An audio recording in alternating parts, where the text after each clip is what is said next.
누가복음 24장 13절부터 읽어야 되는데요. 25절부터 읽겠습니다. 이 내용은 엠마오로 가는 두 제자의 이야기입니다.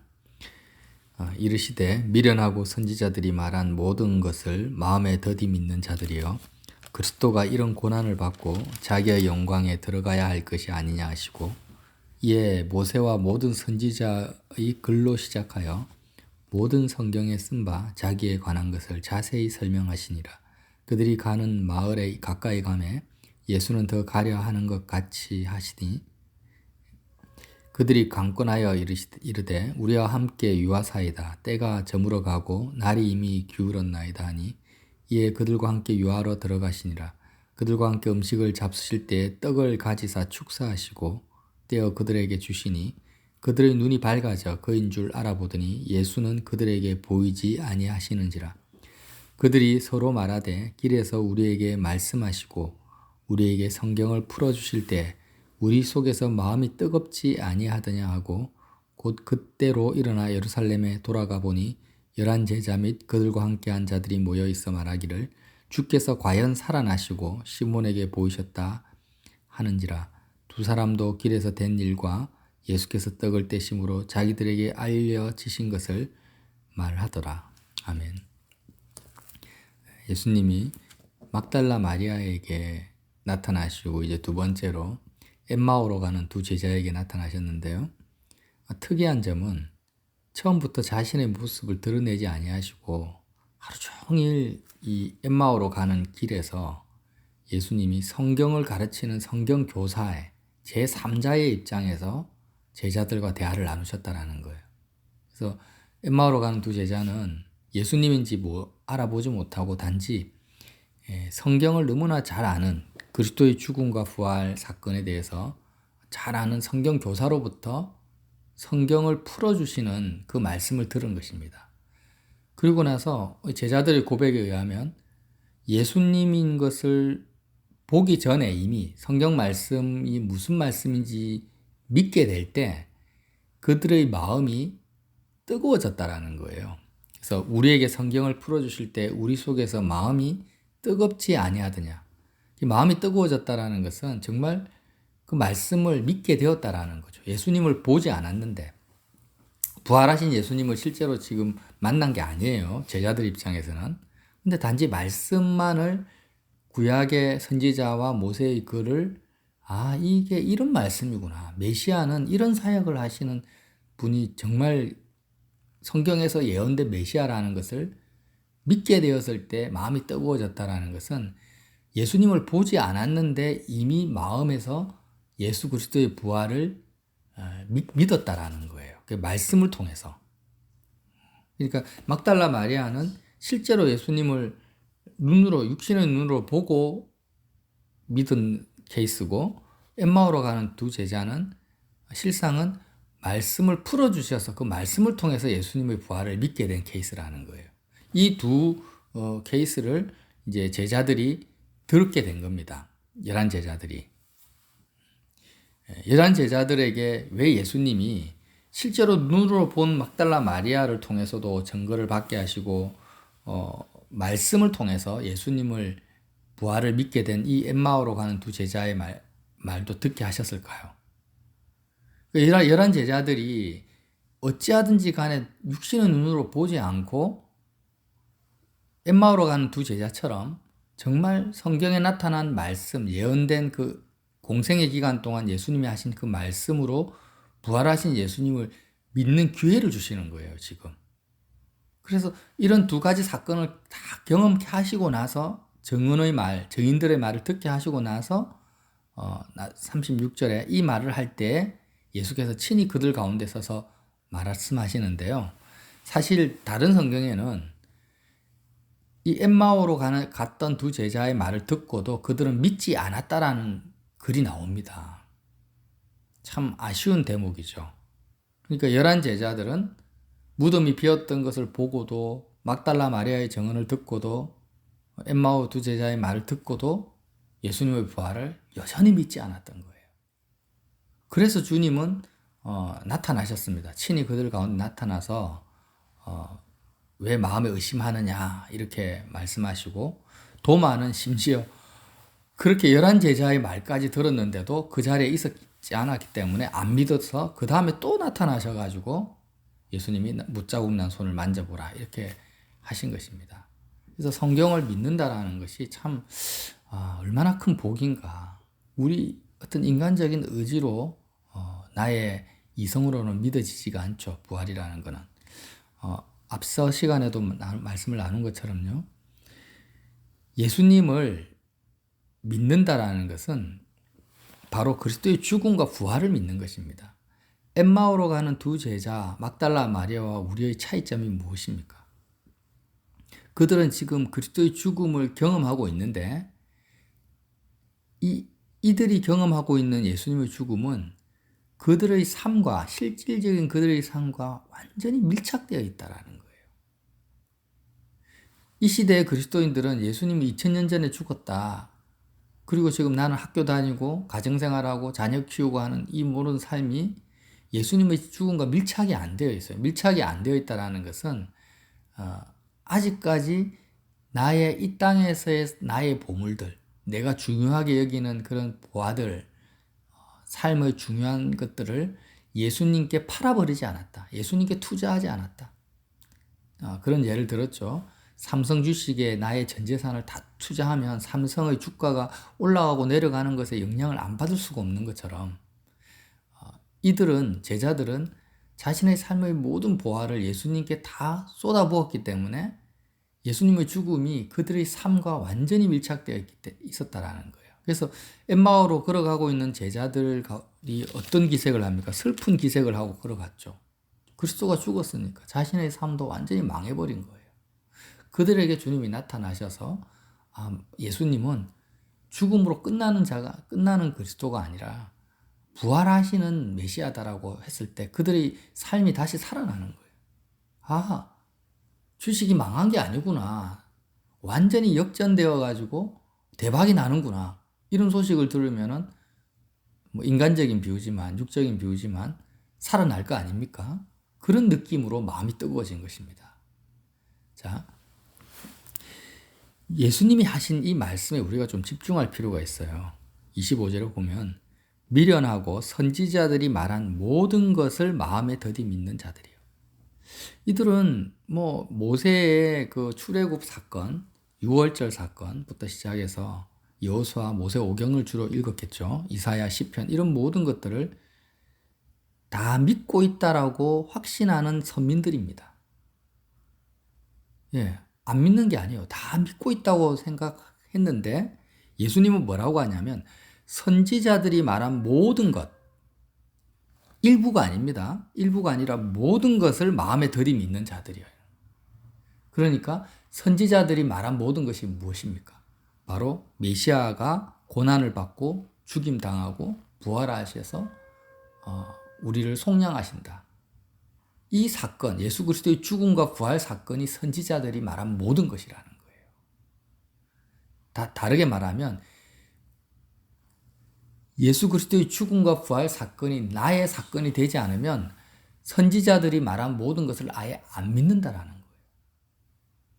지식적으로 유월절, 출애굽, 모세 10가지 재앙, 만나와 메추라기 이런 것을 그런 것이 역사적으로 정말 있었던 사건이지라고 믿는 것이 믿는 게 아니라 그 모든 것들이 다 예수 그리스도의 죽음과 부활 사건과 연계되어 있는 예시적인 사건이기 때문에 실질적으로 예수님의 부활이 나의 부활이 되지 않으면 아무것도 믿지 않는 것이 되는 것입니다. 자, 그리고 또 말씀하세요. 27절에 이에 모세와 모든 선지자의 글로 시작하여 모든 성경에 쓴 바 자기에 관한 것을 자세히 설명하시는. 지금 여기서 모든이라는 말이 3번이나 반복되죠. 앞에 하고 모세와 모든 선지자의 글, 이사야, 예레미야, 학개 할 거 없이요. 이런 모든 성경에 쓴 바가 무엇이냐? 자기에 관한 것에 쓴다. 예수님에 관한 것. 어떤 거요? 예수님의 죽음과 부활 사건. 다시 살아나야 된다는 이것에 대해서 다 썼다라는 거예요. 한마디로 말하면 성경 66권, 이거는 주님이 하신 말씀이죠. 성경 66권의 전부가 뭐냐? 예수님의 죽음과 부활 사건을 말하고 있는 것입니다. 그런데 지금 우리는 예수님의 죽음과 부활 사건을 믿는다라고 다 말하죠. 근데 여기서 믿는다라는 의미는 뭐예요? 예수님을 이 제자들과 같이 삶이 완전히 그리스도의 죽음에 밀착되어서 예수 그리스도의 그 십자가 사건이 오늘 사는 나의 사건으로 믿는 거예요. 지식적으로 믿는 게 아닙니다. 이렇게 제자들처럼 예수님을 따라가는 것이 믿는 거죠.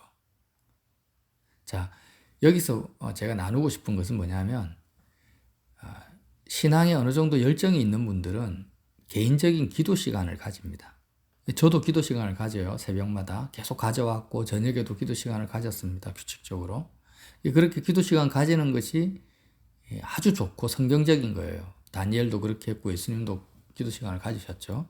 그런데 예수님을 따라가지 않는 상태에서 아무리 기도 시간을 규칙적으로 많이 가져도 아무 소용이 없다라는 거예요.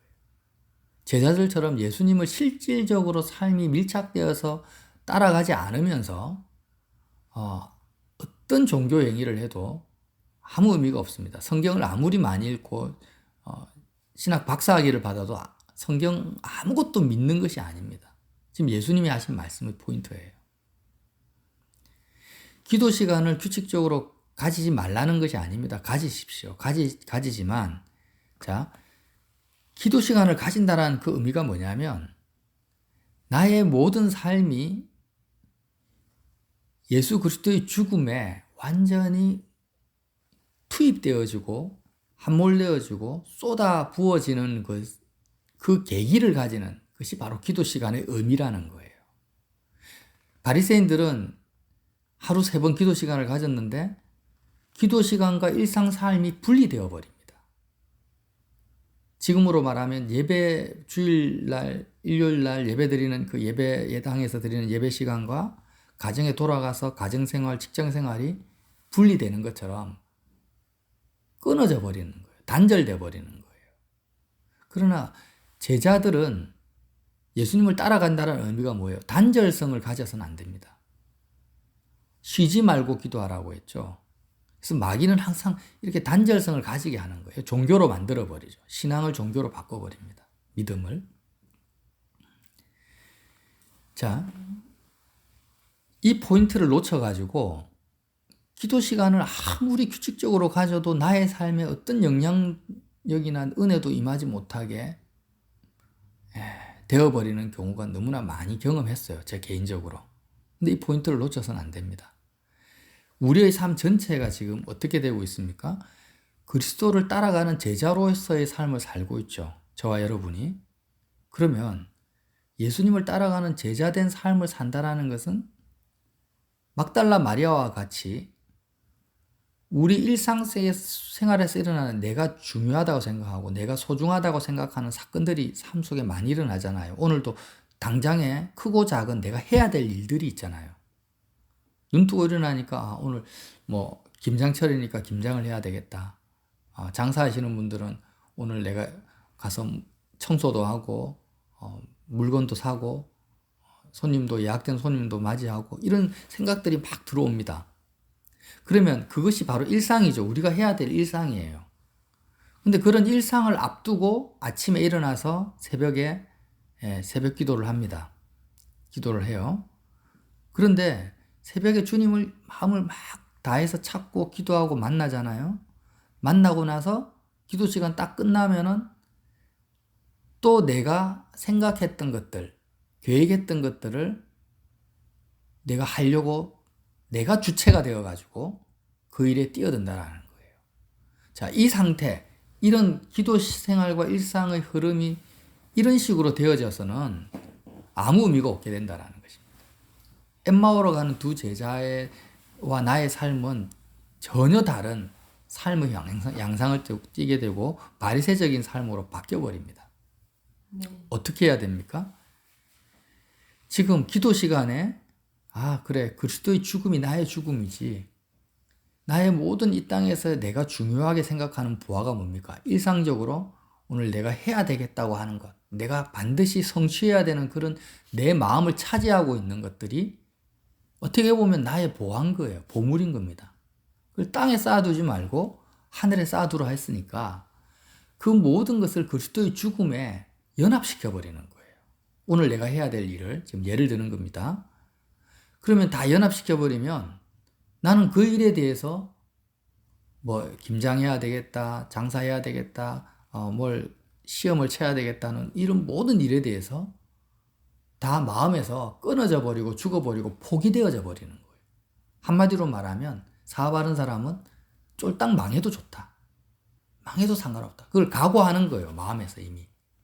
시험 치는 사람은 시험에 떨어져도 상관없다. 뭐 김장철에 김장하는 주부들은 김장 못해도 된다. 김장 안 해도 된다. 안 해도 할 수 없다 하고 삶의 우선순위에서 다 배제시켜 버리는 겁니다. 언제요? 기도 시간에. 그게 뭐예요? 보화를 예수님께 투자하는 것이고 완전히 올인해 버리는 거예요. 그리고 나서 나는 예수님의 죽음에 참여해 버립니다. 나의 삶 자체가 마음에서 일어나는 겁니다. 그렇게 해서 기도 시간이 끝나도 나는 여전히 그 그리스도의 죽음에 참여된 마음을 가지고 나는 이미 세상에 대해서 죽은 자라고 나 자신을 정의하면서 삶이 계속 진행되어져 가는 거예요. 하나님의 주권에 맡겨버리는 겁니다. 그러니까 나의 의식과 마음은 계속해서 어떻게 합니까? 예수님의 십자가를 바라보는데 집중하는 거예요. 이렇게 하고 내가 뭘 해야 되겠다, 이렇게 해야지라는 그런 생각들과 의지도 다 주님께 십자가에 다 올인해버리고 하나님의 뜻이 그냥 이 땅에 임할 것을 주님의 주권을 믿는 것입니다. 이것이 뭐냐면, 자, 우리가 예수님의 죽음에 참여했다라면 예수님이 죽을 때 내가 몇 월 몇 시에 언제 다시 살아나야 되겠다고 계획하고 죽지 않잖아요. 예수님의 가상칠언 중에 마지막 말씀이 뭡니까? 아버지여, 내 영혼을 아버지 손에 맡깁니다라는 겁니다. 이게 기도의 마지막이 돼야 되는 거예요. 오늘 내가 해야 될 일이 많고 내가 이 땅에서 중요한 사건들, 처리해야 될 일들, 내 마음에 부담을 주는 일들이 많이 있는데 그 모든 것들을 하나님 아버지의 주권의 손에 다 맡겨버리고 우리의 마음은 오직 그리스도의 죽음에 참여하는 상태를 유지하는 거예요. 왜 참여합니까? 예수님이 막달라 마리아에게 말씀하셨죠. 나는 지금 아버지께로 올라간다. 나를 만지지 말라. 나를 붙들지 말라. 이 세상의 어떤 것에도 우리의 마음에 접촉점을 두지 않고 예수님처럼 하나님 아버지를 나의 첫 번째 마음의 접촉점으로 삼고자 그리스도의 죽음에 참여하는 거예요. 어디에도 지금 내 마음을 빼앗아갈 그 대상을 다 차단시켜 버리는 것입니다. 예수님이 막달라 마리아에게 하신 말씀을 기억하시라는 거예요. 나를 붙들지 말라. 나를 만지지 마라. 나는 내 아버지께로 올라간다. 이렇게 그리스도의 마음에 참여하는 것, 아버지께로 그리스도의 죽음과 부활 상태에서 세상의 모든 접촉과 관계성을 다 끊어버리고 나의 주체성을 다 죽여버리고 다 버려버리고 내가 계획하고 예상하고 있는 모든 사건들의 서론본론 결론을 다 버려버리고 오직 하나님 아버지만을 나의 첫 번째 마음의 접촉점으로 삼아서 그렇게 예수님의 아버지가 나의 아버지가 되시고 예수님의 하나님이 나의 하나님이 되시는 그 마음의 소망하는 상태를 유지하는 것이 뭐예요? 쉬지 않고 기도하는 거라는 거예요. 쉬지 않고 기도하는 것입니다. 이 상태로 쭉 가야 된다라는 거예요. 그래 가다 보면 뭐 골방에 앉아서 계속 기도만 하라는 것이 아닙니다. 지금 우리 마음의 상태를 말하는 거예요. 그러면 이 상태를 유지하게 되면은 김장을 하든지 장사를 하든지 뭘 하든지 간에 내가 하는 것이 아니라 하나님의 주권이 나의 삶 영역 가운데서 주체적으로 정말 하나님의 주권이 역사하시고 나타나는 것을 우리가 제3자의 입장에서 경험할 수가 있다는 거예요. 근데 이렇게 우리의 삶이 그리스도의 죽음에 참여한 상태가 아니면 하나님의 주권과 주체성은 나타나지 않습니다. 창조적 주권은 나타나지 않고 여전히 이 삶의 무거운 짐을 내가 짊어지고 진 상태에서 하나님의 능력을 끌어당기는 수밖에 없다라는 것입니다. 자, 한번 그렇게 살아보자는 것입니다. 그래. 지금 말씀을 듣고 있는 이 순간에도 이 순간을 기점으로 해서 또 우리가 해야 될 일들이 막 생각이 나잖아요. 벌써부터. 거기에 대해서 다 십자가에 못 박아버리십시오. 그냥 다 손에서 놔버리세요. 버려버리세요. 배설물이라고 생각해 버리시고. 하나님이 살아계시다. 하나님은 주권자이시다. 천지 만물의 만군의 여호와시다라는 걸 내가 정말 믿자라는 거. 이게 믿음입니다. 하나님을 정말 믿자. 하나님의 뜻이라면은 내가 다 놔버려도 내가 하지 않아도 돌들로 말미암아서 하나님의 아브라함의 자손이 되게 하신다라는 그 하나님의 주권을 온전히 믿고 뜻이면 이루신다. 근데 하나님의 뜻이 이루어지기 위한 가장 필수적인 조건이 무엇입니까? 예수님의 죽음과 부활에 내가 참여하는 거예요. 다른 게 아닙니다. 내가 뭐 특별히 나의 어떤 재능이 탁월해야 되고 인간적인 능력이 특출해야지 아버지의 뜻이 나를 통해 이루어지는 게 아니라 엠마오로 가는 제자처럼 그리스도의 사역을 죽음과 부활 사건을 내가 정말 나의 사건으로 붙들고 믿는 것이 하나님 아버지의 창조적 주권이 나를 통해서 나타날 수 있는 필수 조건이라는 거예요. 내 능력을 극대화시키는 게 아니라는 것입니다. 근데 우리는 이렇게 살아오지 않았다라는 거죠. 그냥 기도 시간에는 그냥 하나님 아버지를 막 묵상하고 예수님께 가까이 가려고 애를 썼다가 기도 시간 끝나면 일상생활에서는 또 내가 주체가 되어가지고 하나님 아버지로부터 공급받은 힘으로 내가 살아간다. 이런 사고방식을 많이 가졌죠. 그러나 그게 아니라는 거예요. 계속 유지돼야 됩니다. 버려버리십시오. 버려버리고 떠나십시오. 탈출하십시오. 빠져나와 버리세요. 하나님 손에 맡겨버리세요.